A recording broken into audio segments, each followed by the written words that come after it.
Hi guys. So in today's session we would be doing a Diwali postcard mandala.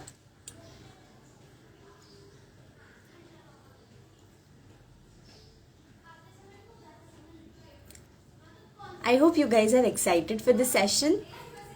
So we'll just have a quick introduction and we'll wait for like a few minutes so that everybody could join in, and after that we can get started. Hi.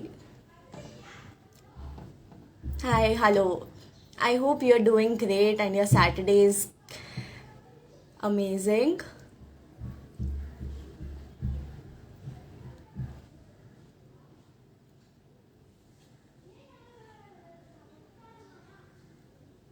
Hello, hi.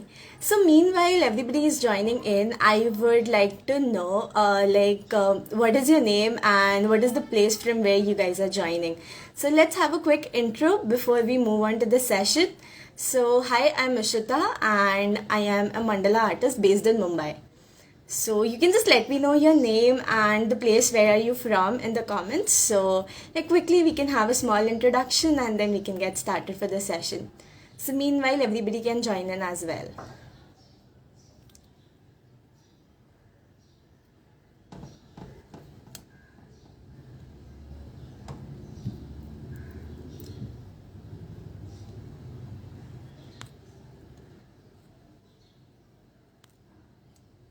Oh, that's great. We have someone from Mumbai too.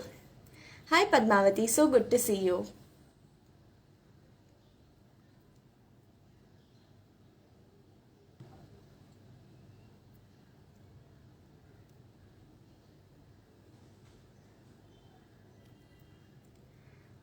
Okay, so I guess we are ready to get started. So let me just quickly flip my camera on. We can have a look on what we are going to create today and the supplies that I'm going to use, and then we can quickly get started. Give me 1 second so that I can flip my camera on. Yeah. Okay, so before we move on, please let me know if you are able to see my camera and if it is visible to you. Please let me know. Yeah. Give me a thumbs up if the video is clear and you are able to watch it properly.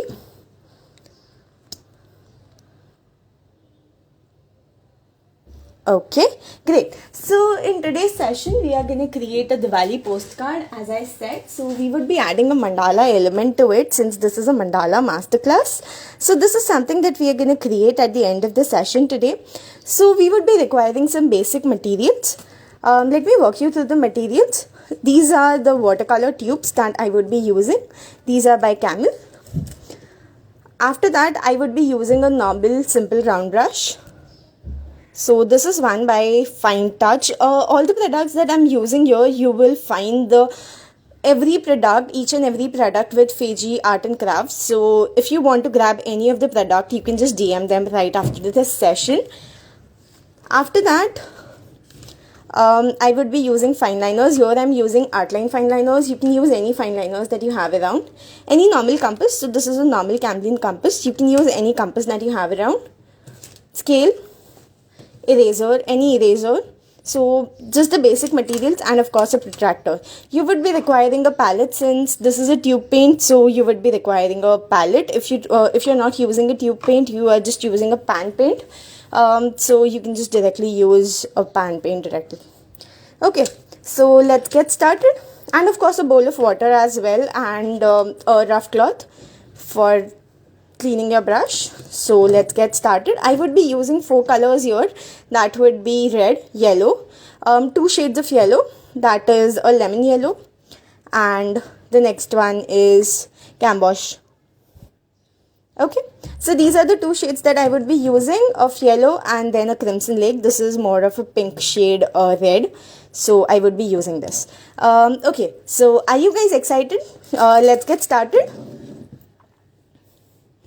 If you have any questions related to the session or related to mandala, I would be super happy to answer them. You can keep them pouring in, and I would be taking up all the questions that I see in the comments. Okay, so let's start. So the first step, so here as I said, I'm using a size 12 round brush. So the first step that I'm going to do is I'm going to wet my paper properly. So since we are making a postcard, it is not necessary that you have to tape down your paper and then you have to get the proper masking and everything. Like you want a margin or something. If you want a margin, you can just tape down your paper and then you can just get started.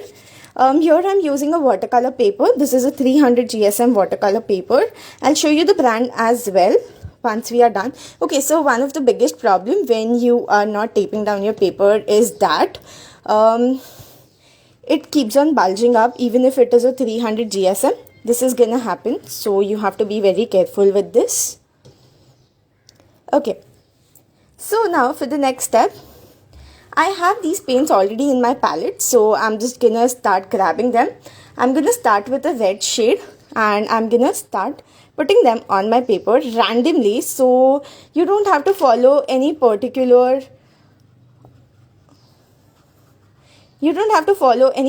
pattern or anything for this to paint.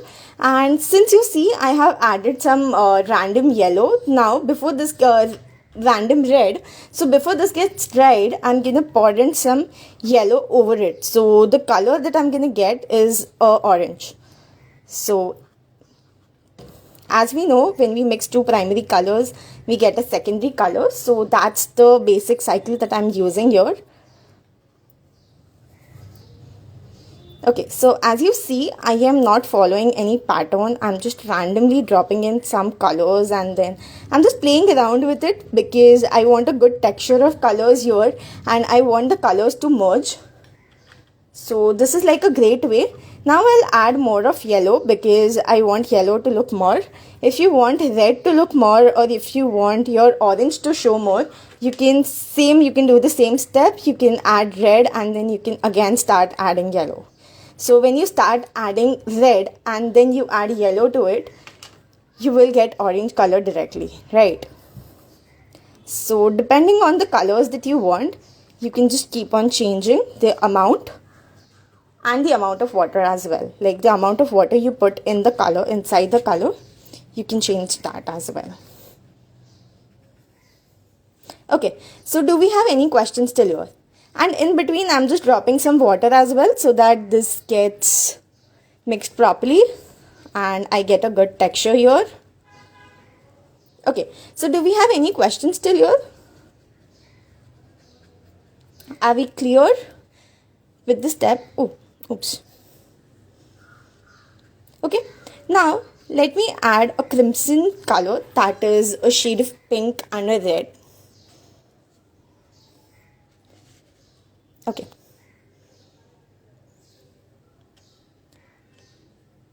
Okay, so the first step that we are doing, that is painting the background. This is going to be a quick step because as you know, this is a watercolor paper and we are doing a wet on wet technique. So basically a wet and wet technique is something when we wet the paper first and then we drop on some wet paints to it, right?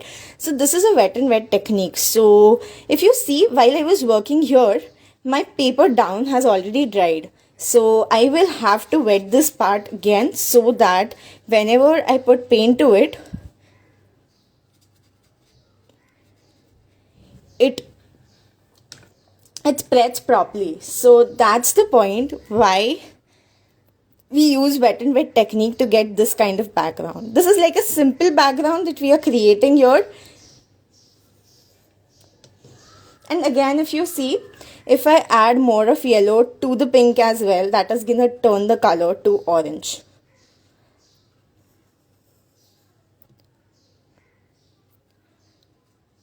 What are other good color combinations? Okay, other good color combinations, you can go with blue, purple, pink.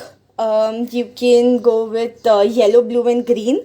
Since this is Diwali, you can go as colorful as you want. You can choose your favorite colors and you can just keep them pouring in.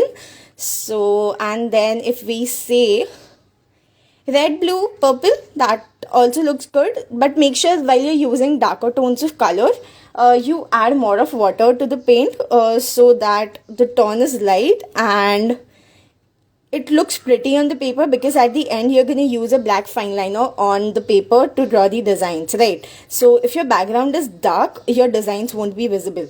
So you have to balance this part as well. Do not mix up there.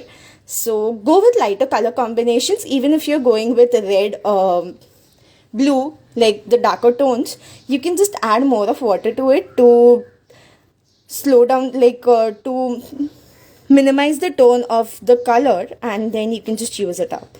So if you see here, the red tone is a bit darker than the remaining part. The reason is I have used red directly without mixing any water to it, right? So that's the reason this is looking more dark.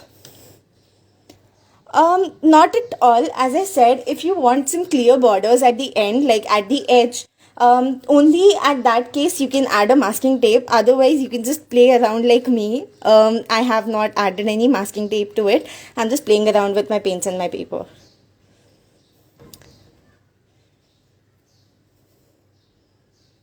Sounds good, right?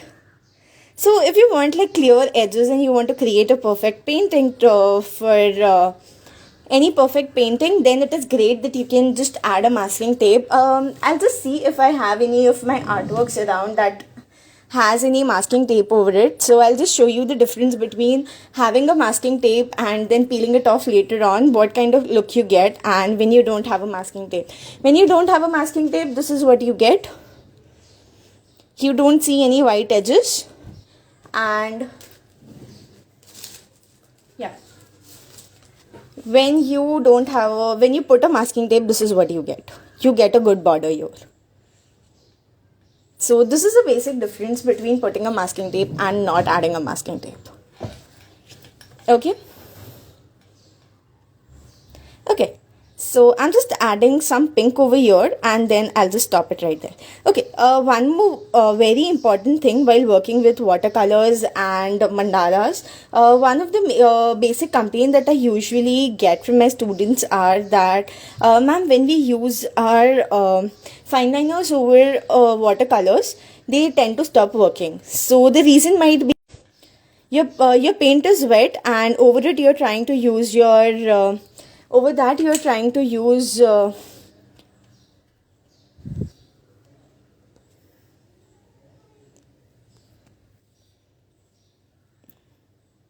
hello.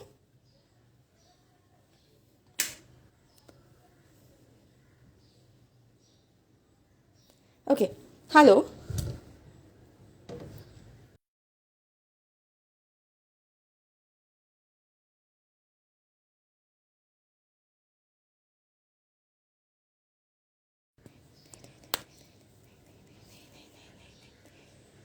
आजा वापस, आजा वापस.